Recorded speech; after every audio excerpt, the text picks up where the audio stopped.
Me casaram com um velho e eu só chorei.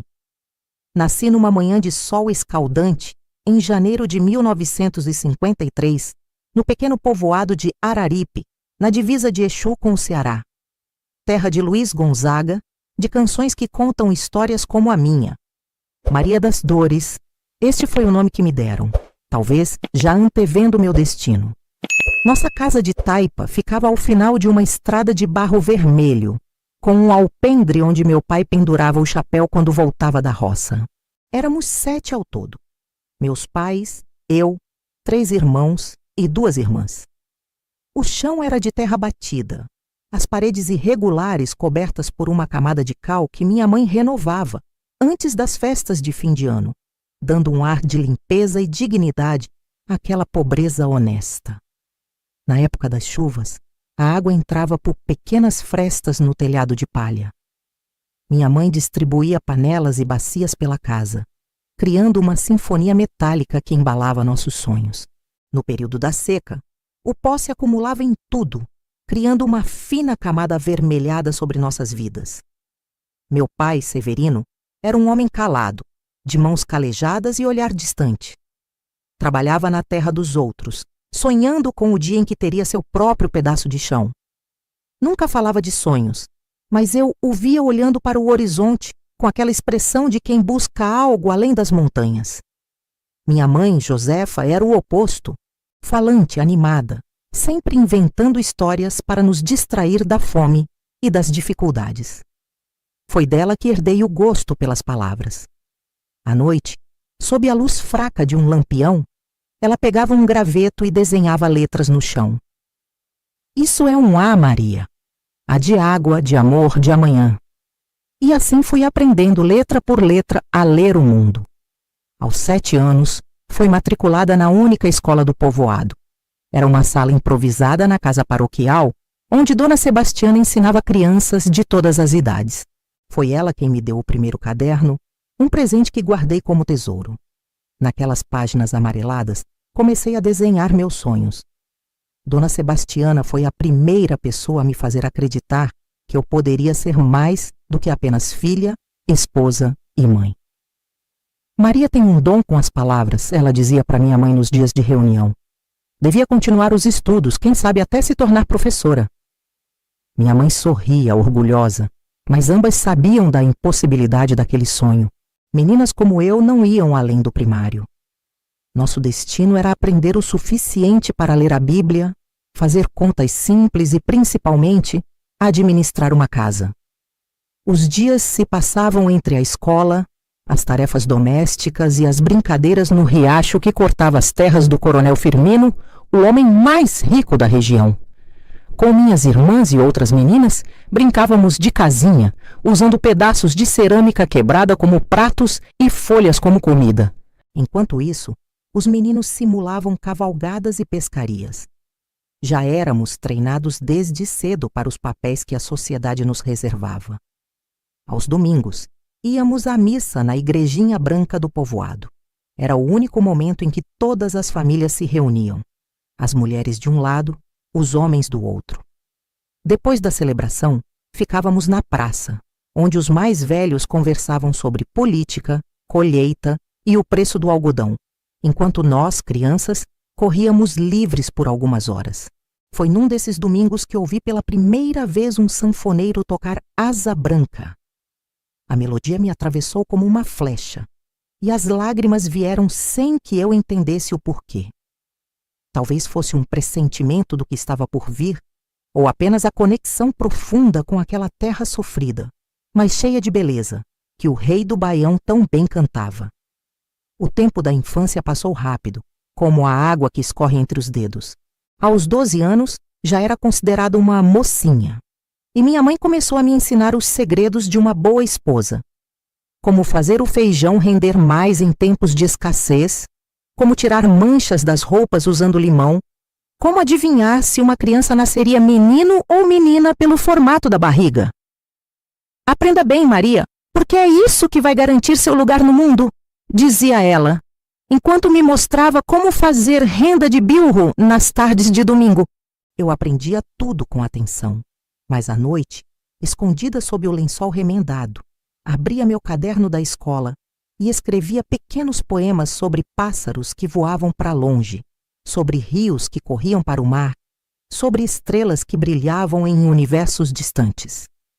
Eram meus pequenos atos de rebeldia, minha forma de dizer que, mesmo aceitando meu destino, tinha dentro de mim algo que não podia ser domesticado. Aos 14 anos, tive que deixar a escola. Não havia segundo grau em nosso povoado, e minha ajuda era necessária em casa. Minha mãe engravidara novamente aos 40 anos, uma gravidez difícil que a deixava acamada por dias.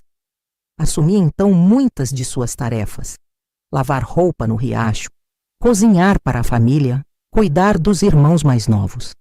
A menina que sonhava com livros e palavras foi lentamente se transformando numa jovem mulher do sertão, de mãos ásperas e olhar baixo. Mas nas noites de lua cheia, quando todos dormiam, eu ainda me sentava no batente da porta e olhava para o céu, imaginando como seria o mundo além daquelas serras. Foi nessa época que comecei a notar os olhares dos homens quando ia à feira ou à missa. Tinha crescido, meu corpo havia mudado. Minha mãe percebeu também e começou a falar mais abertamente sobre o que ela chamava de o destino das mulheres. Logo virá um rapaz pedir sua mão, Maria. Um homem trabalhador, se Deus quiser, que possa lhe dar uma vida digna. Eu ouvia em silêncio, sentindo uma mistura de medo e curiosidade. O casamento parecia uma coisa tão distante e ao mesmo tempo tão inevitável quanto a próxima estação de chuvas. Aos 15 anos, ajudei minha mãe a dar à luz meu irmão caçula, José. Foi um parto difícil, que durou quase 2 dias. A parteira do povoado já tinha desistido, dizendo que precisávamos chamar o médico da cidade, a quase 30 quilômetros dali, mas não havia tempo, nem dinheiro para isso. Maria, disse minha mãe entre gemidos, se acontecer algo comigo, prometa que vai cuidar do seu pai e dos seus irmãos. Não fale assim, mãe. A senhora vai ficar boa, respondi segurando suas mãos, mas no fundo temia que ela estivesse certa. Passei a noite em claro, rezando todas as orações que conhecia, prometendo a todos os santos que seria a melhor filha, a melhor irmã, a melhor cristã, se apenas minha mãe sobrevivesse. Quando o sol nasceu, meu irmãozinho também veio ao mundo, pequeno e frágil, mas vivo. Minha mãe sobreviveu, embora tenha ficado muito debilitada. Durante meses fui eu quem cuidou da casa e de todos. Meu pai passava mais tempo na roça, talvez fugindo da possibilidade de perder a companheira de tantos anos. Foi nesse período que amadureci de verdade. Não tinha mais tempo para sonhos ou cadernos escondidos. A realidade exigia minha atenção completa, meu compromisso total com aquela família que dependia de mim. Quando minha mãe finalmente se recuperou, algo havia mudado em mim.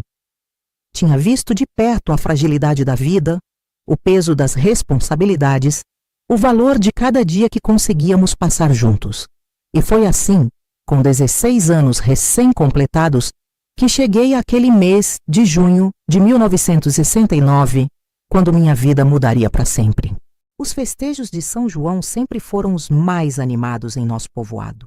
As casas se enfeitavam com bandeirinhas coloridas, o cheiro de milho verde e pamonha tomava conta das ruas, e as fogueiras iluminavam a noite, criando sombras dançantes nas paredes de taipa.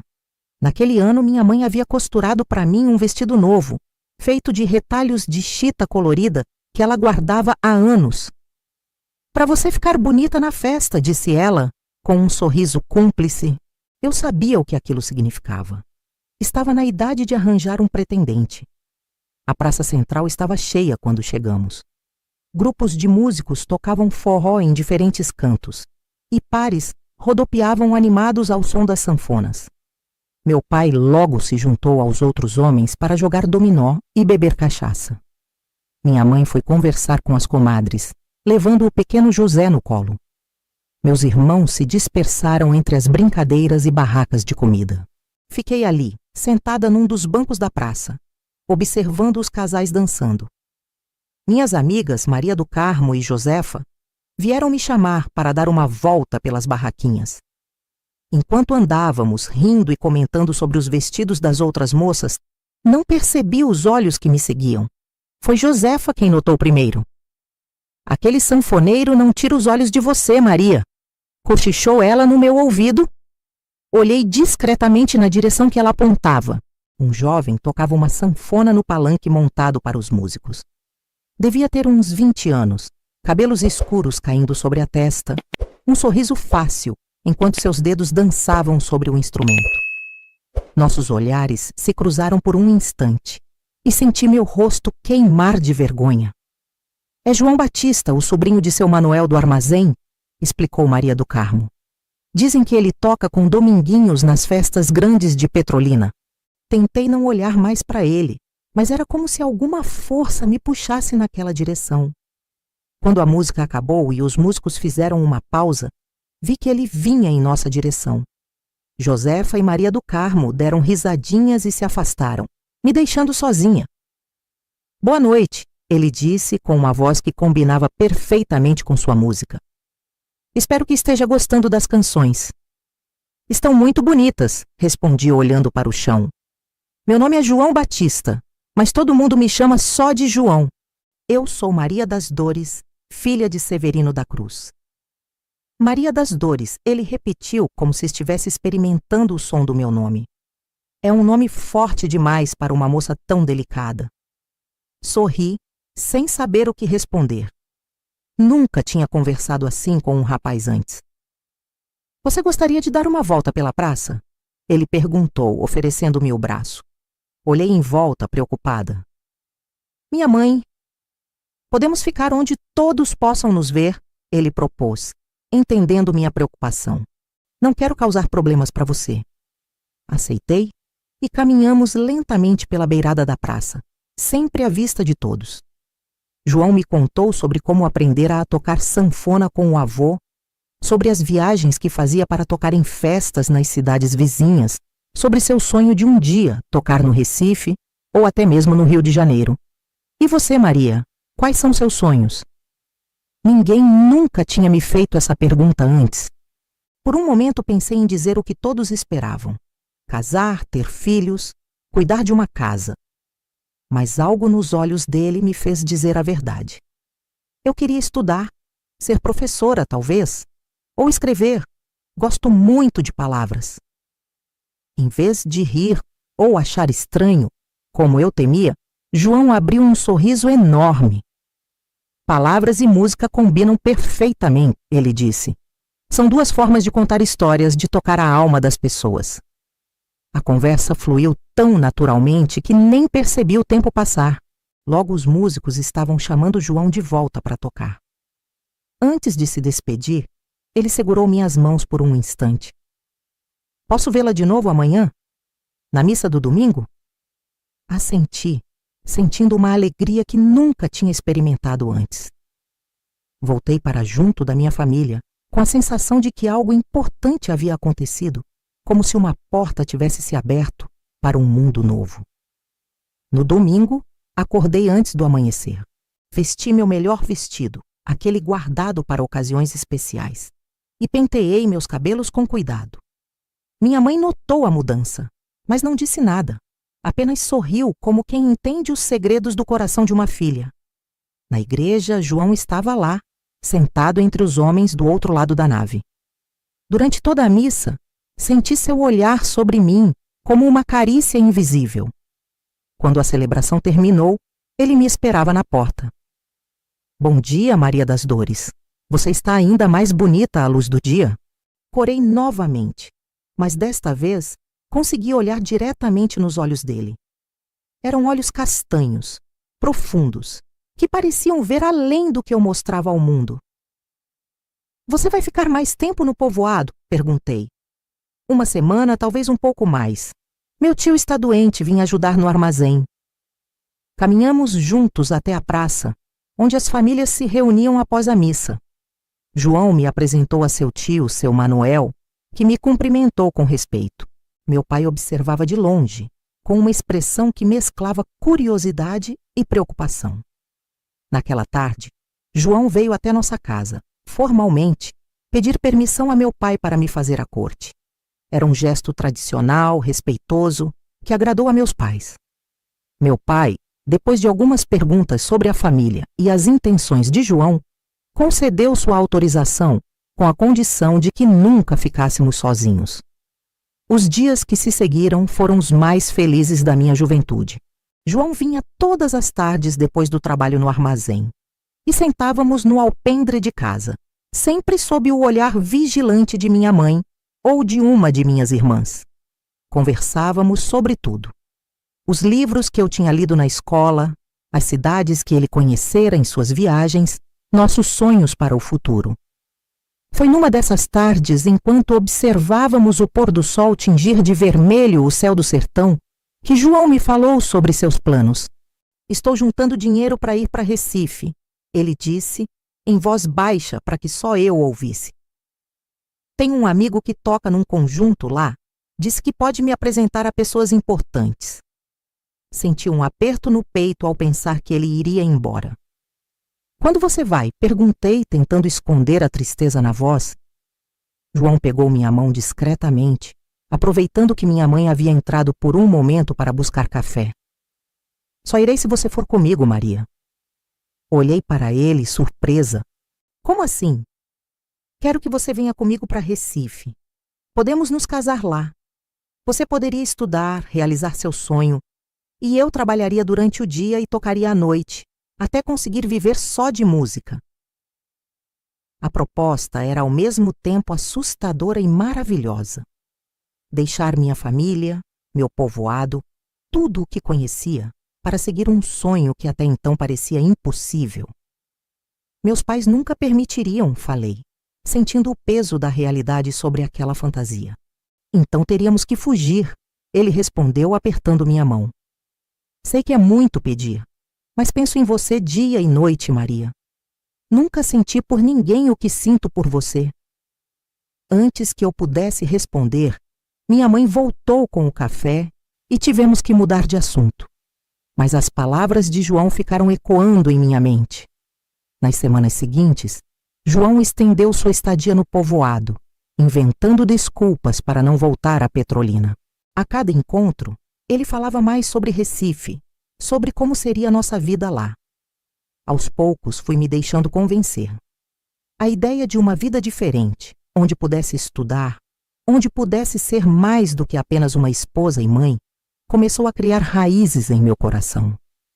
Uma tarde, quando estávamos na beira do riacho, acompanhados por minha irmã caçula, que João subornara com doces para nos dar alguns minutos a sós, ele me beijou pela primeira vez. Foi um beijo rápido, quase um roçar de lábios, mas suficiente para me fazer tremer da cabeça aos pés. Eu te amo, Maria das Dores, ele sussurrou, e vou te amar até o fim dos meus dias. Também te amo, respondi, e era verdade. Em apenas 2 meses, aquele rapaz de olhar sonhador havia conquistado meu coração inexperiente. Foi então que fizemos nossos planos. João tinha guardado dinheiro suficiente para as passagens de ônibus e para alugar um quarto simples em Recife.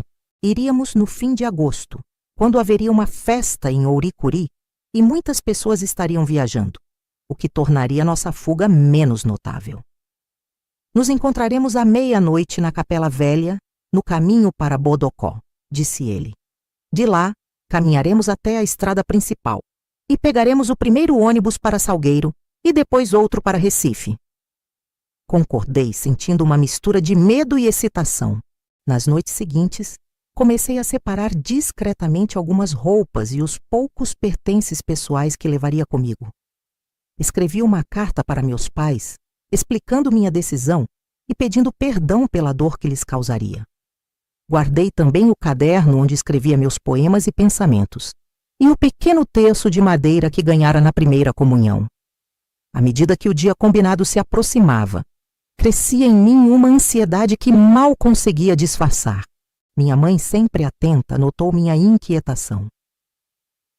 Há algo te incomodando, minha filha? Perguntou ela, enquanto lavávamos roupa no riacho. Não, mãe. Só não dormi bem esta noite, respondi, evitando seus olhos. Ela parou de esfregar o tecido e me olhou demoradamente. João é um bom rapaz, Maria, mas os homens são como o vento. Às vezes passam por nossas vidas apenas para bagunçar tudo e depois seguir seu caminho. Ele não é assim, mãe. Ele me ama de verdade. Minha mãe suspirou. Espero que sim, minha filha, porque o amor é a única coisa que torna suportável a vida de uma mulher neste sertão. Suas palavras ficaram martelando em minha cabeça. Havia nelas não apenas uma advertência, mas também uma espécie de permissão velada, como se ela entendesse meu desejo de uma vida diferente. Na véspera do dia combinado, João veio se despedir, fingindo que voltaria para Petrolina na manhã seguinte. Ficamos sentados no alpendre, trocando olhares cheios de significado, enquanto conversávamos sobre trivialidades na presença de minha família.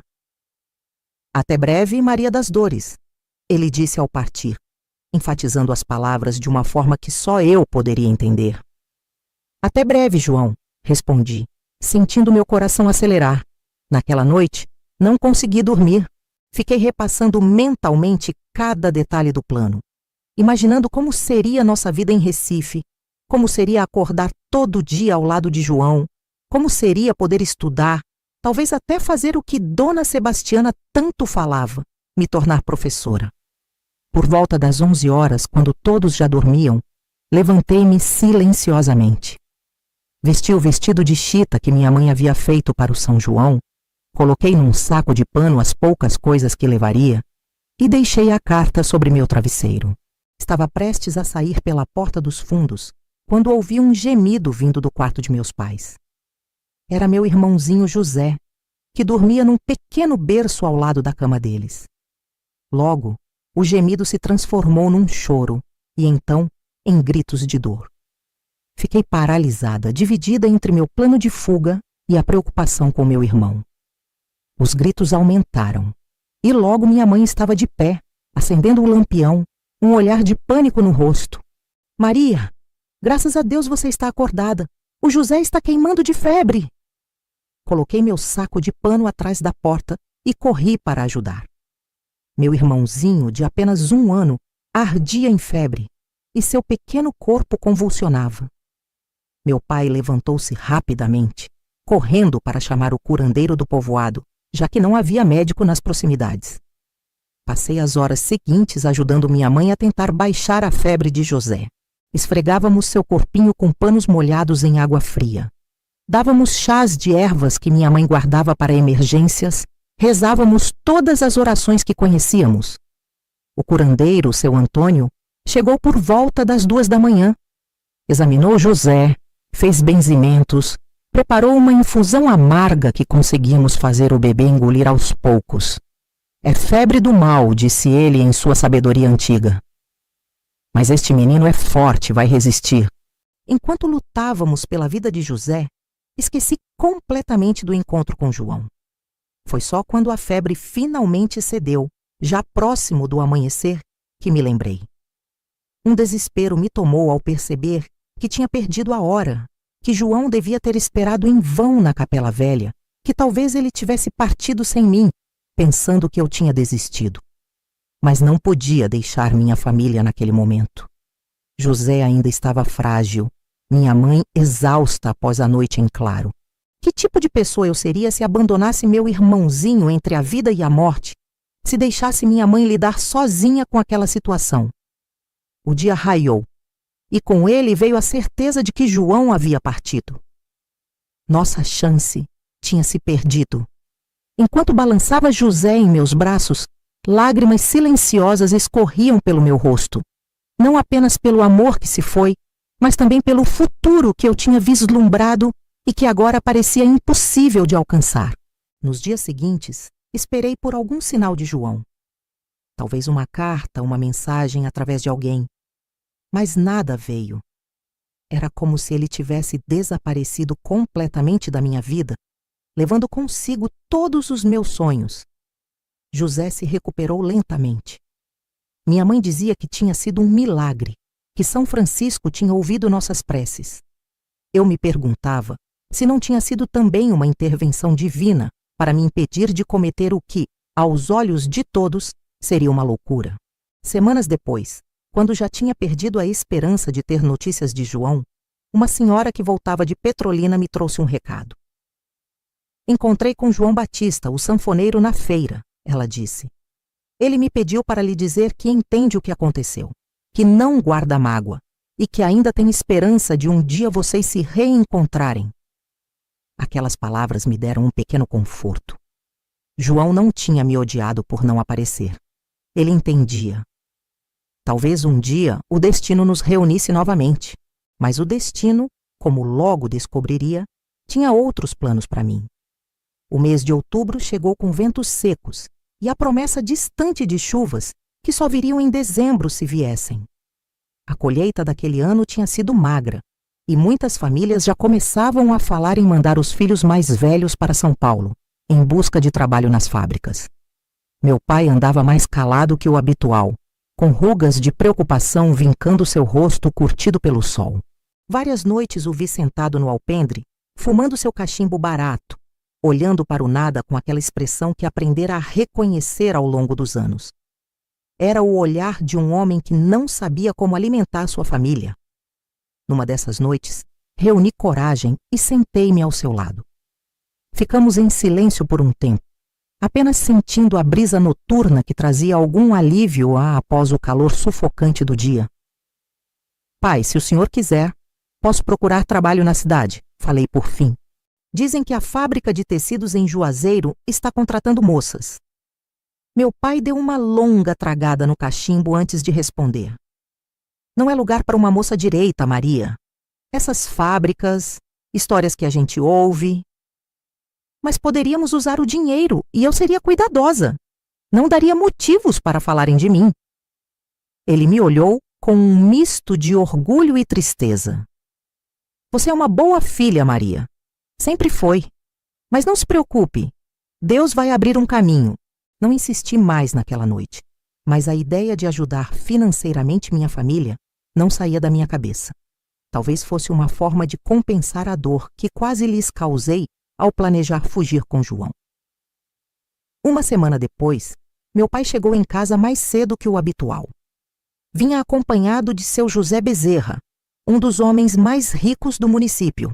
Seu Zé, como era conhecido, tinha quase 60 anos e era proprietário de várias terras na região, incluindo a fazenda onde meu pai trabalhava como meeiro.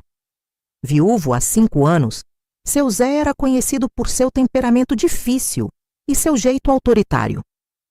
Muitas histórias circulavam sobre como tratava seus empregados, sobre as armas que colecionava, sobre como tinha enriquecido de forma duvidosa durante os anos da ditadura militar, que começara havia poucos anos.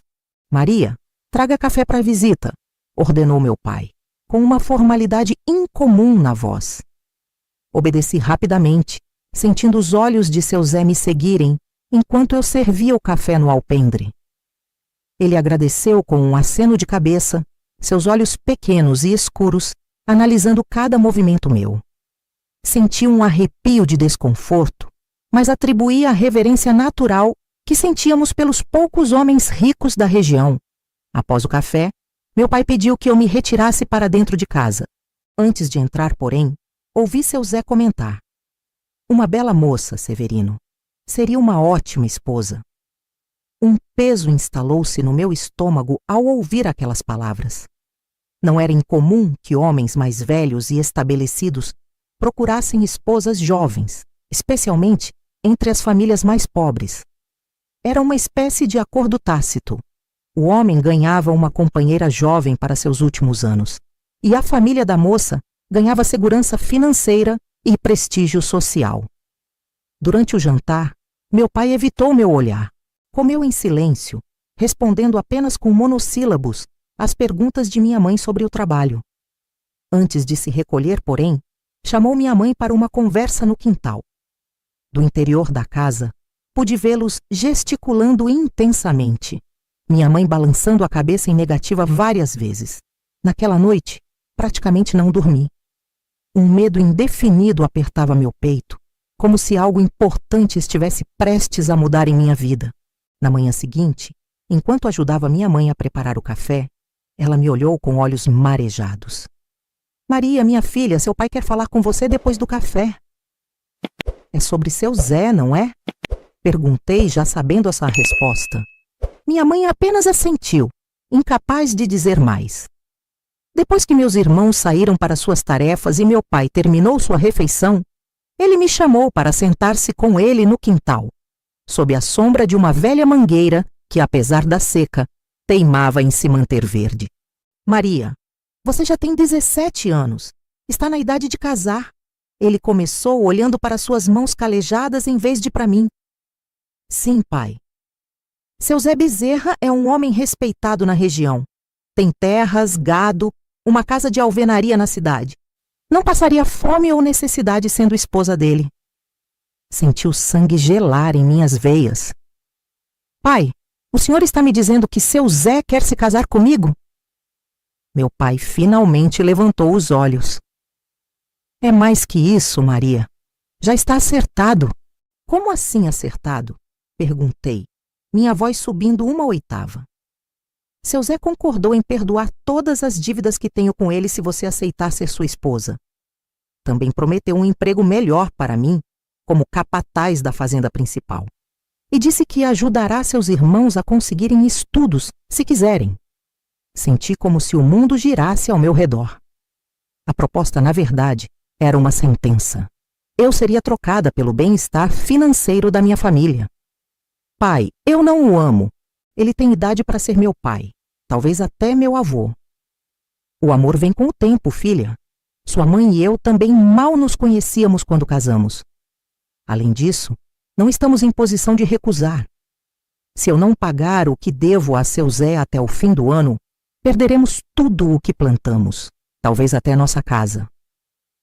Quanto tempo tenho para decidir? Perguntei, já sabendo que não tinha realmente uma escolha. Seu Zé virá no domingo para o almoço. Espera levar sua resposta nesse dia? Levantei-me em silêncio e voltei para dentro de casa. Minha mãe me esperava na cozinha, seus olhos vermelhos de tanto chorar. Eu tentei convencer seu pai, Maria. Disse que arranjaríamos outro jeito, que poderíamos vender as cabras, que eu poderia trabalhar lavando roupa para as famílias da cidade. Mas ele disse que a dívida é grande demais. Abracei minha mãe, sentindo seu corpo frágil tremer com os soluços contidos. Está tudo bem, mãe. Eu entendo. Nos dias que se seguiram, vaguei pela casa como um fantasma, realizando mecanicamente minhas tarefas, tentando imaginar como seria minha vida como esposa de seu Zé. Tentei me lembrar de tudo o que havia ouvido sobre ele.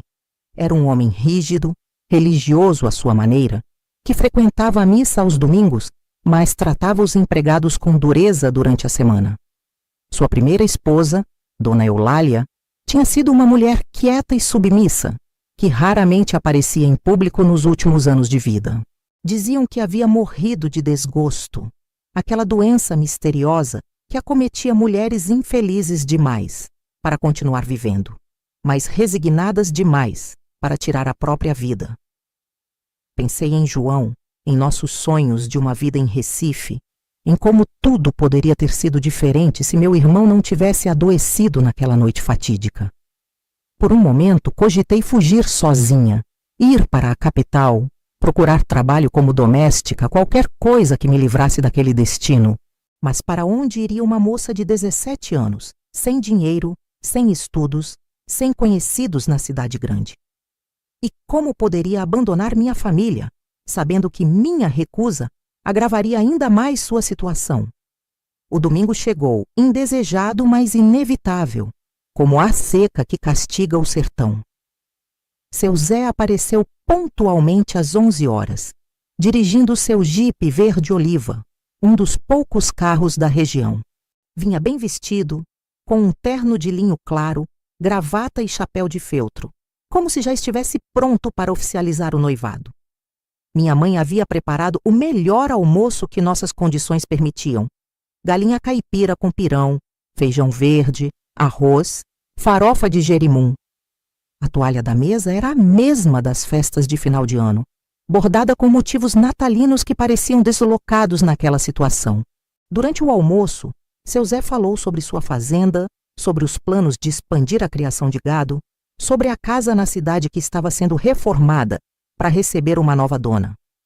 Falava comigo como se estivesse discutindo uma transação comercial, sem qualquer menção a sentimentos ou afinidades.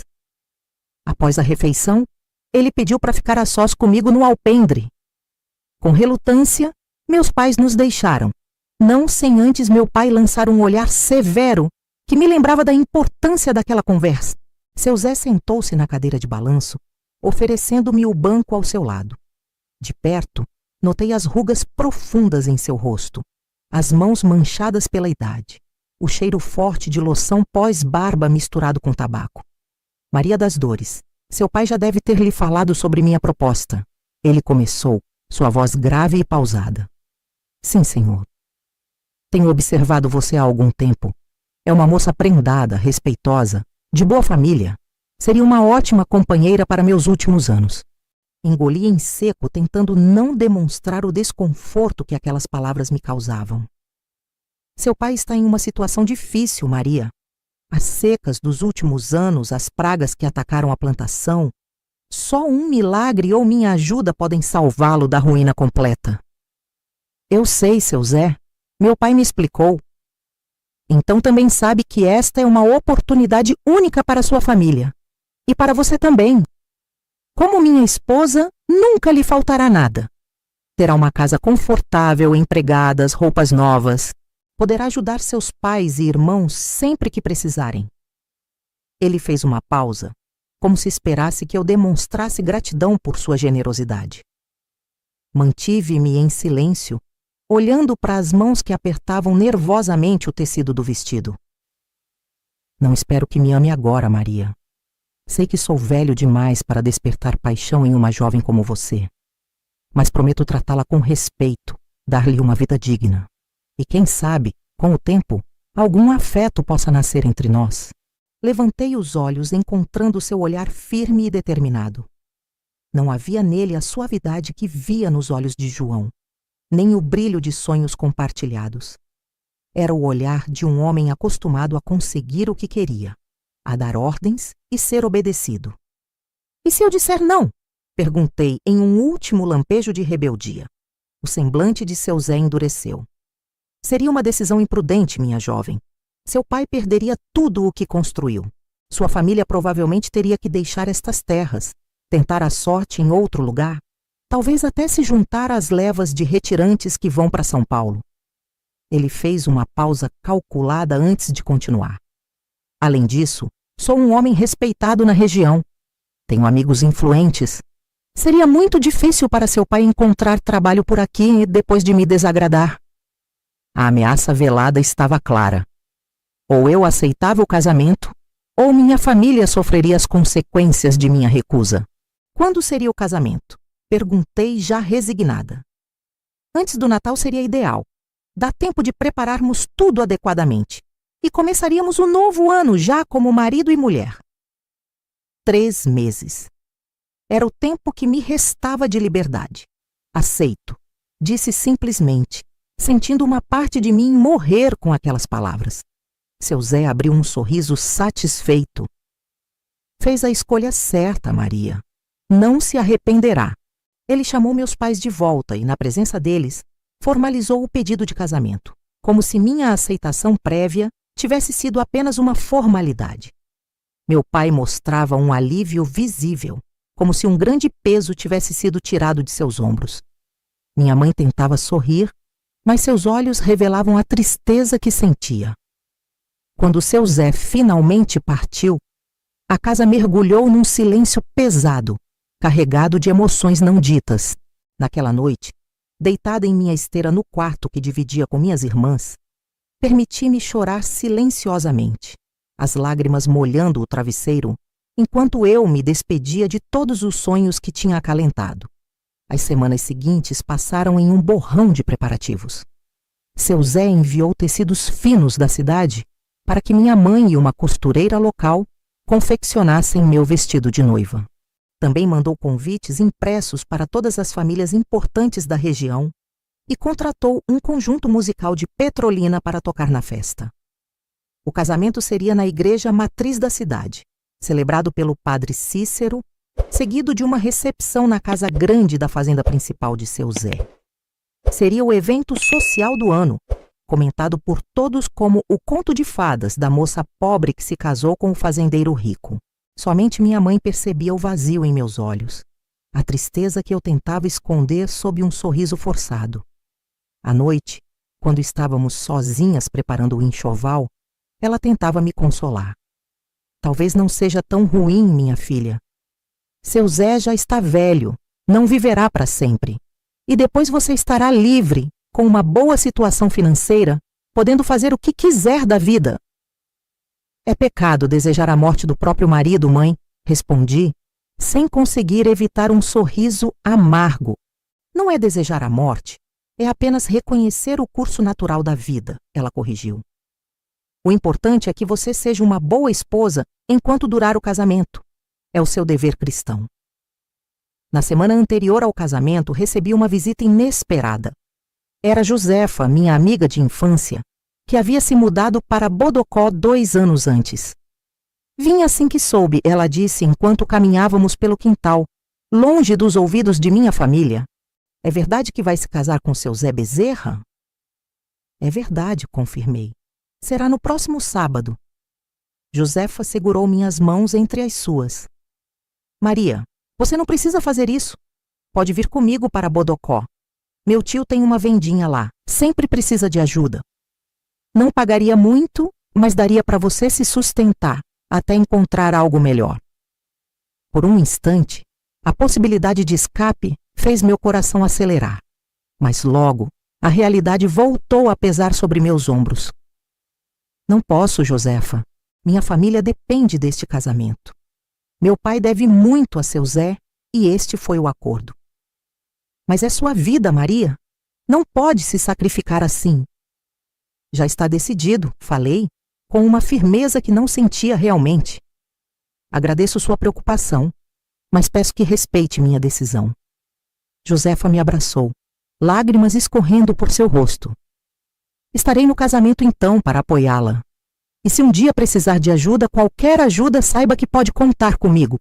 Na véspera do casamento, enquanto todos dormiam, saí silenciosamente de casa e caminhei até o riacho onde João e eu costumávamos conversar. A lua cheia iluminava o caminho e o silêncio da noite era quebrado apenas pelo cantar dos grilos e pelo ocasional pio de uma coruja. Sentei-me numa pedra à beira d'água, deixando que as memórias daqueles dias felizes me envolvessem uma última vez. Lembrei de João tocando sanfona, de suas histórias sobre Recife, de seus planos para nosso futuro juntos. Lembrei do nosso primeiro e único beijo, da promessa de um reencontro que nunca aconteceu. Perdoe-me, João, sussurrei para a noite. Espero que você encontre alguém que possa seguir seus sonhos ao seu lado.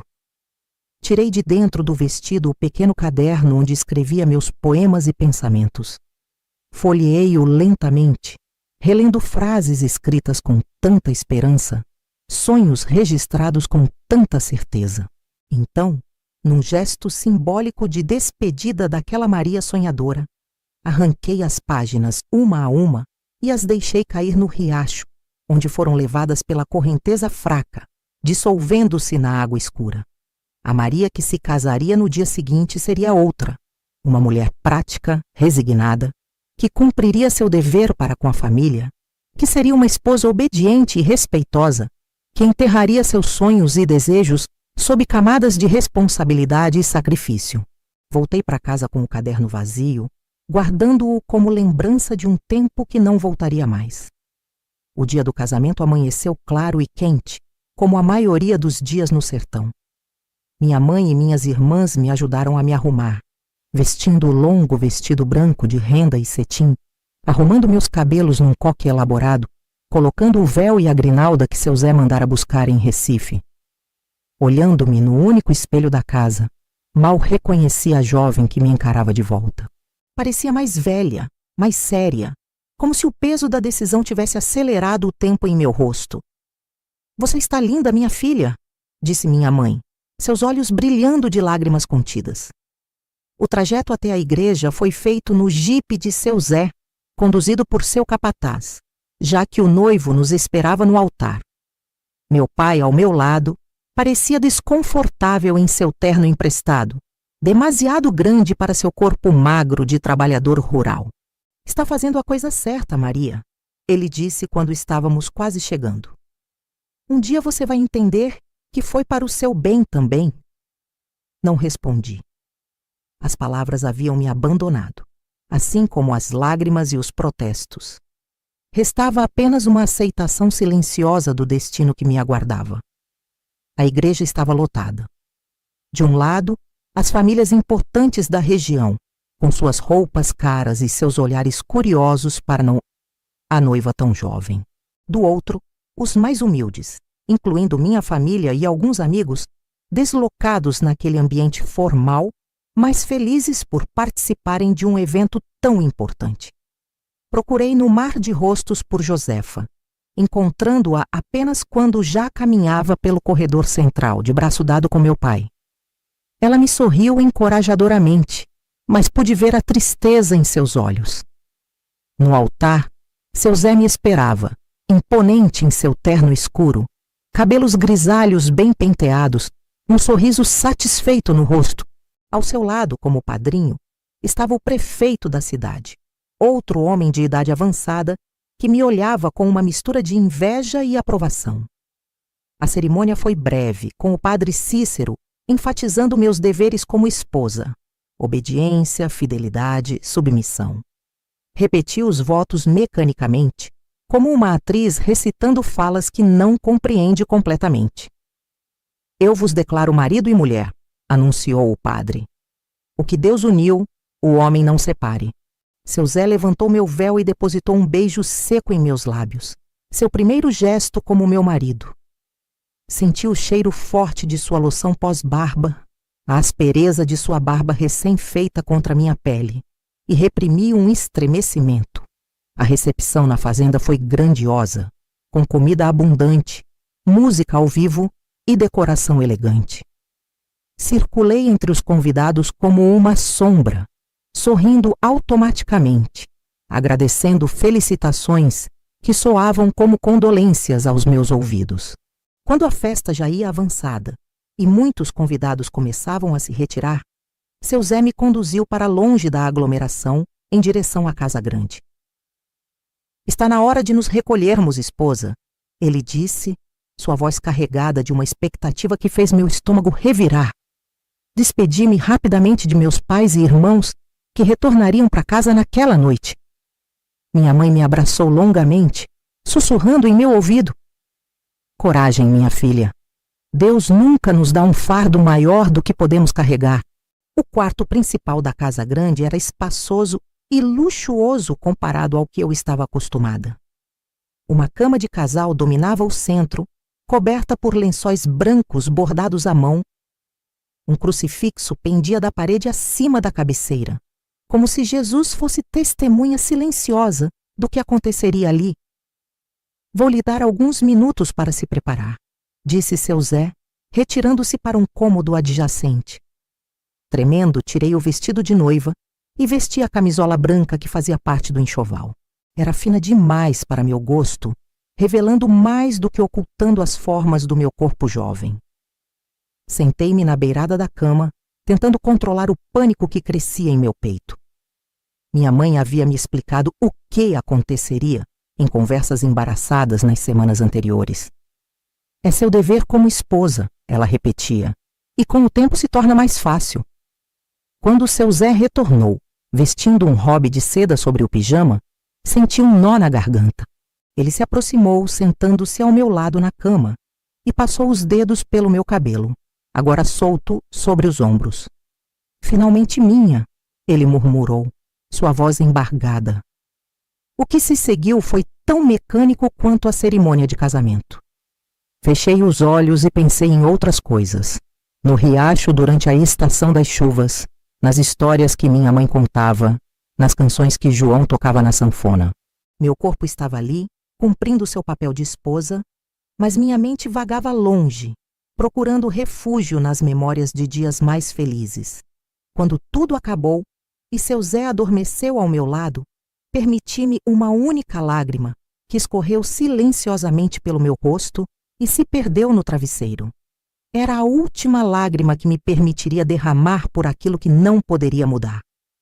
A partir daquele dia, seria Maria das Dores Bezerra, esposa de José Bezerra, senhora da Fazenda Bom Jesus. O resto, meus sonhos, meus desejos, meu primeiro amor, seria enterrado tão fundo em meu coração que nem mesmo eu poderia encontrá-los facilmente. E assim começou minha vida de casada, numa mistura de resignação e dever, aguardando o momento em que talvez pudesse reencontrar a Maria que um dia fui. O tempo passou lentamente em meus primeiros anos como Maria das Dores Bezerra. Os dias se arrastavam como o sol pelo céu do sertão, implacável e constante. Tive 4 filhos com seu Zé: José, Antônio, Severina e Francisco. Eles foram minha luz nos dias mais escuros, minha razão para continuar quando tudo parecia sem sentido.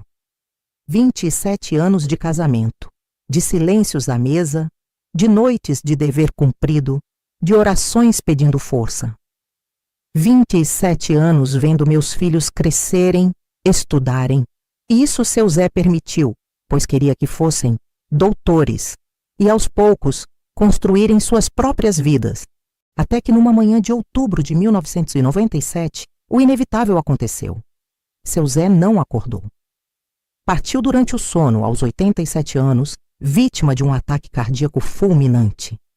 Não houve tempo para despedidas, para últimas palavras. Simplesmente se foi, deixando para trás uma viúva de 44 anos que não sabia se chorava de tristeza ou de um alívio culpado. O velório foi grandioso, como convinha a um homem de sua posição. A cidade inteira compareceu para prestar as últimas homenagens. Fiz meu papel de viúva enlutada com a dignidade que sempre mantive, recebendo condolências com a cabeça baixa e os olhos secos.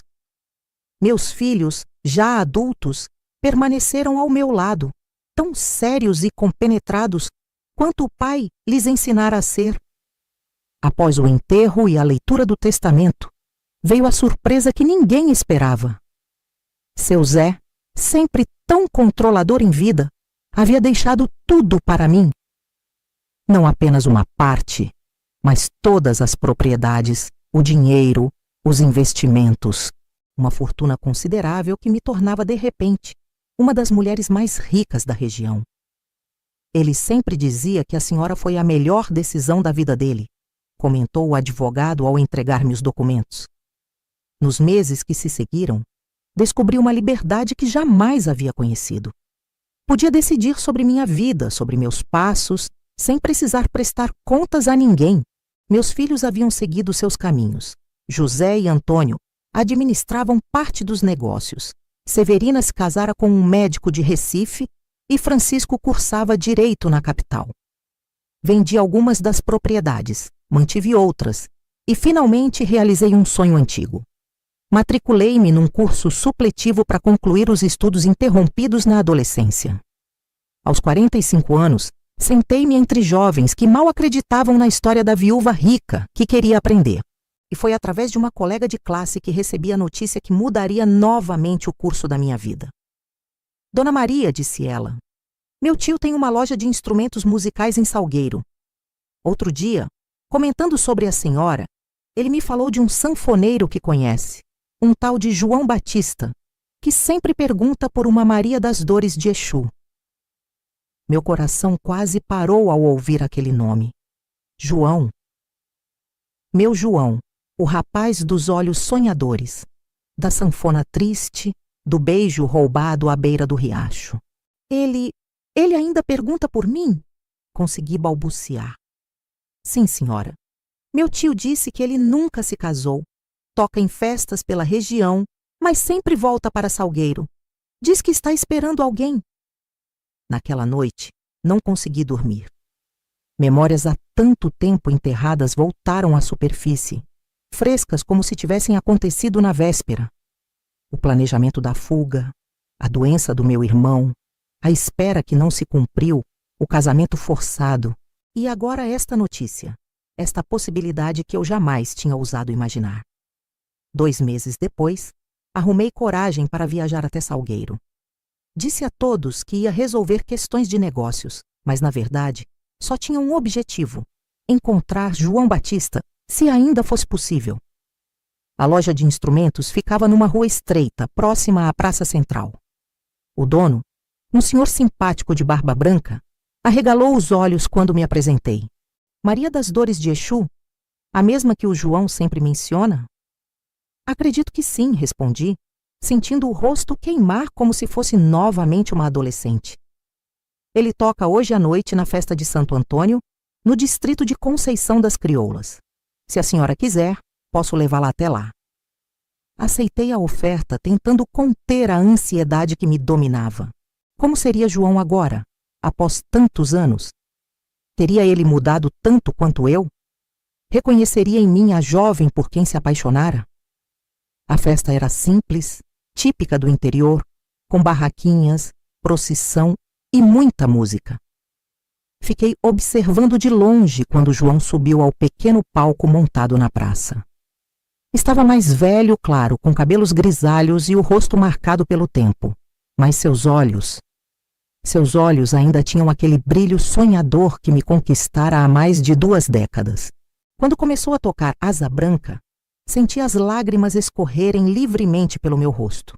Era nossa música, aquela que me fizera chorar a primeira vez que a ouvi, como um presságio de tudo que viria. Ao final da apresentação, criei coragem e me aproximei. Ele guardava a sanfona no estojo quando me viu. Ficou paralisado, como se tivesse visto um fantasma. Maria das Dores? Perguntou a voz embargada. João, respondi simplesmente. Ficamos ali, parados, olhando um para o outro, enquanto o mundo ao redor parecia desaparecer. Então, sem dizer mais nada, ele me abraçou, um abraço forte, desesperado, como se temesse que eu pudesse desvanecer se ele me soltasse. Esperei por você, ele sussurrou em meu ouvido. Todos esses anos. Eu sei, respondi. Sinto muito. Naquela noite, caminhamos pela praça deserta, colocando em dia décadas de vida separados. Contei-lhe sobre meu casamento, meus filhos, a morte de seu Zé. Ele me falou de suas andanças pelo Nordeste, dos amigos músicos, da carreira que nunca decolou completamente, mas que lhe dera uma vida digna. Nunca deixei de pensar em você, ele disse. Tentei te procurar algumas vezes, mas quando soube que tinha se casado com seu Zé, achei melhor me afastar. Não queria causar problemas. Fez bem, respondi. Na época não havia outra saída para mim. E agora? Ele perguntou, segurando minhas mãos entre as suas, calejadas de tanto tocar sanfona.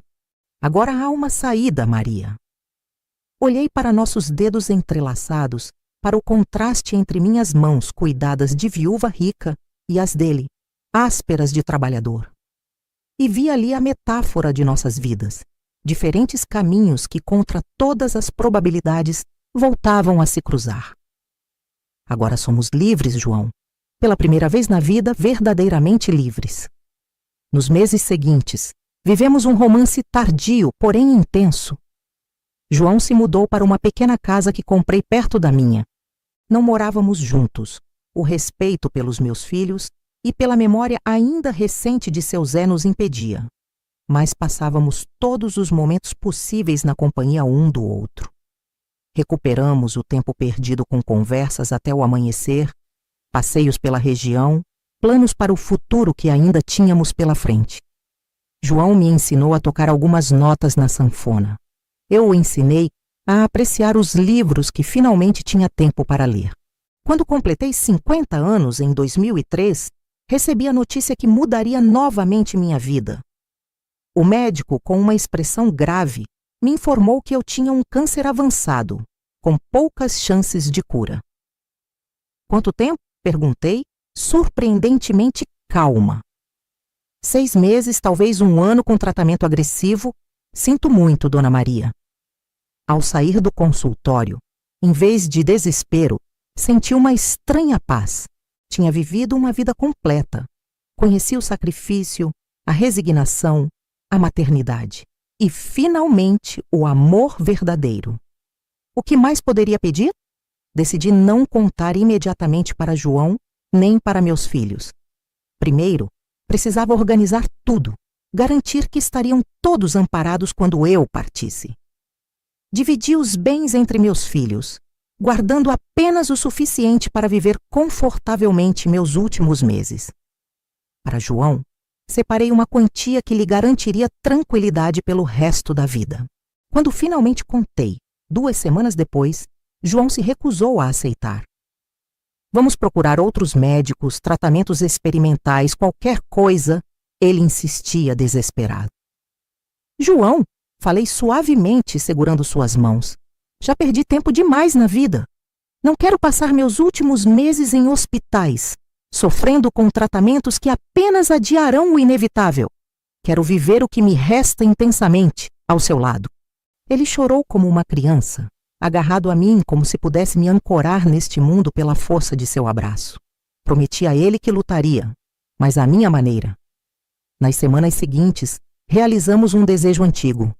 Viajamos para Recife, a cidade para onde tínhamos planejado fugir na juventude.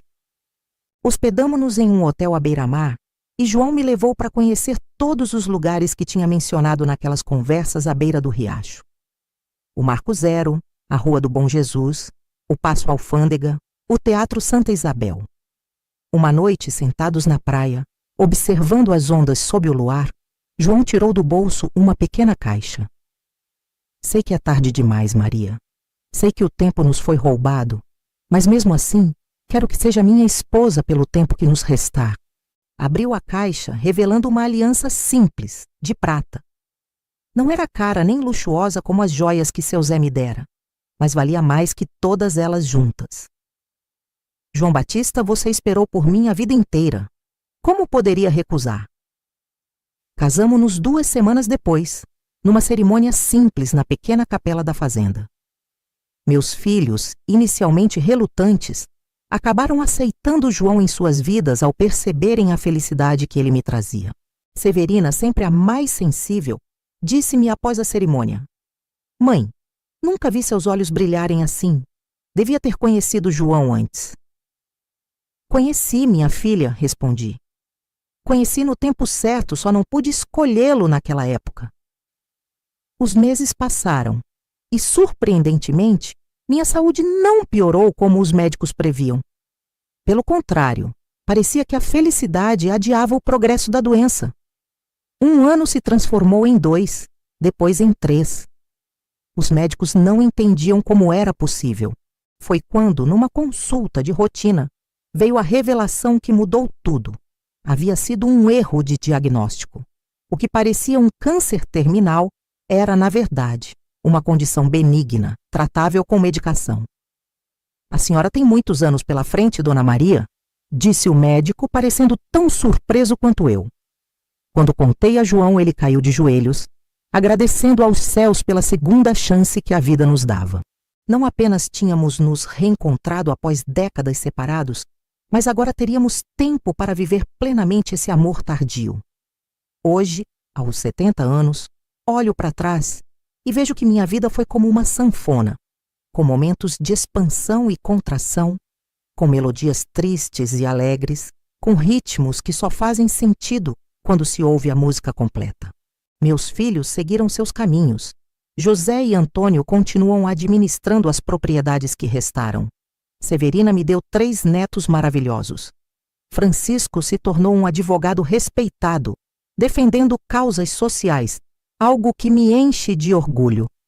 E João está ao meu lado, seus 74 anos não o impedindo de ainda tocar sanfona nas noites de lua cheia em nosso alpendre. Seu cabelo agora é completamente branco, suas mãos mais lentas sobre o instrumento, mas seus olhos ainda têm aquele brilho sonhador que me conquistou há mais de 5 décadas. Nosso neto Joaquim, filho de Severina, herdou o talento musical do avô postiço. Aos 20 anos, gravou um CD de músicas regionais, muitas delas compostas por João. A primeira faixa do disco é uma canção que João escreveu para mim, chamada Maria das Dores, Maria das Flores. contando nossa história de amor interrompido e reencontrado.